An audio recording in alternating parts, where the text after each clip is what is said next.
You might have heard it said that those who don't learn from the past are doomed to repeat it.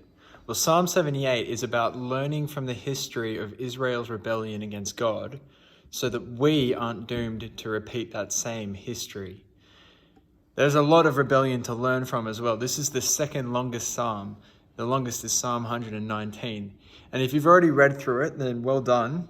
If you're waiting to hear this before you read through it, I've got a bit of a hack that'll help you to understand this psalm. Have a look at the structure of it. There's actually a cycle that happens. It repeats twice throughout the psalm. Verses 1 to 8 is an introduction, and then you have this cycle that happens twice. There's a summary of the story. God performs miracles. Israel rebels. God responds, and then there's some final thoughts. The first cycle is from verse 9 to verse 39, and then the second cycle is from verse 40 to 72. Now, in the introduction, we find out that this psalm presents a parable. Have a look at verse 2. I will open my mouth with a parable. I will utter hidden things. Now, that word parable, it could equally be translated as a riddle or as a puzzle that needs to be solved. So this psalm is a parable, or it's a puzzle that needs to be solved. So what is the riddle? What's the puzzle? Now, you might have worked out by now that the Psalms are not randomly assorted, but they're actually put together with a purpose.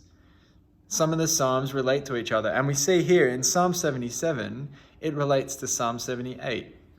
If you listened to Travis's devotion yesterday, you would have heard Travis point out that Psalm 77 verse 11 says, I will remember the deeds of Yahweh. Yes, I will remember your miracles of long ago.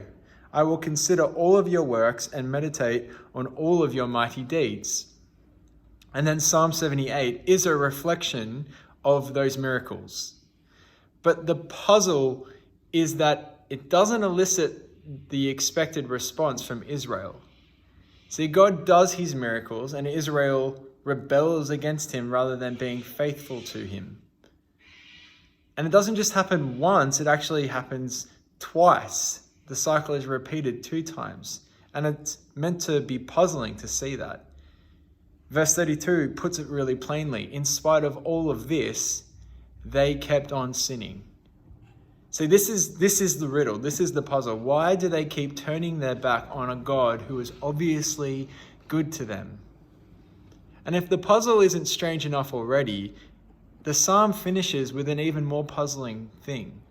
God chooses an Israelite to be his shepherd, the shepherd of his people, the King David. God is committed to his people, and he chooses David to be the king of his people.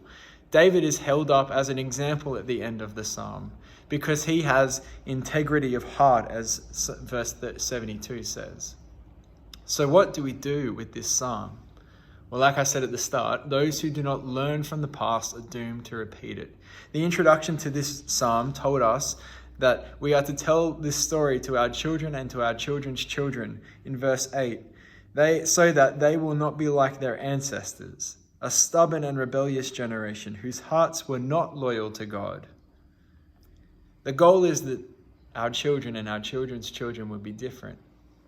So I think we have a tendency to hide the sins of previous generations. We don't reflect on the bad things that our ancestors did. In fact, we might not even know about some of the bad things that our ancestors did. But there is certainly prudence in reflecting on the sins of our fathers and of our fathers' fathers, because they are very likely to be the same sins that afflict us. So let me ask you, what sins or mistakes of previous generations in your family do you need to be warned against? Is it alcoholism? Or is it some other kind of addiction? Maybe it's a bad relationship to money that has been common in your family. It could be an inability to rest. Or maybe it's marital breakdown. Those who do not learn from the past are doomed to repeat it. Be sensitive to the sins of your ancestors. See, the New Testament also encourages Christians to look back on the history of Israel so that we can learn from their mistakes.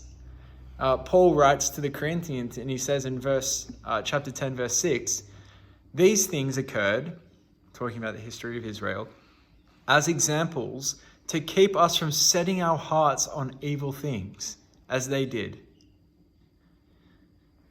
This psalm is here to remind us that those who do not learn from the past are doomed to repeat it. And so we should learn from Israel's past, and we should learn from our own past. But fortunately, this psalm holds up a model of the way forward, not just to learn what not to do, but also to learn what to do. The psalm holds up David as an example who we should follow in the way of, because he had integrity of heart.